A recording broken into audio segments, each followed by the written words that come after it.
భక్త పురుషోత్తముని కలములో వెలిగావే,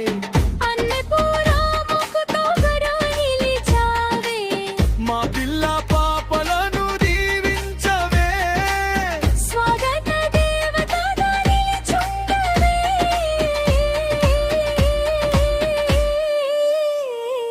నీలమ్మ నీలమ్మ నీలమ్మ వెవేల వెవేల వందనాలమ్మ, నువ్వొక్క చెల్లెళ్ళతో రావాలమ్మా,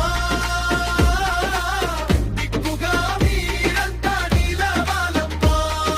నీలమ్మ తల్లి మా నీలమ్మ తల్లి, ధర్మపురం జాతరాయ నీలమ్మ తల్లి.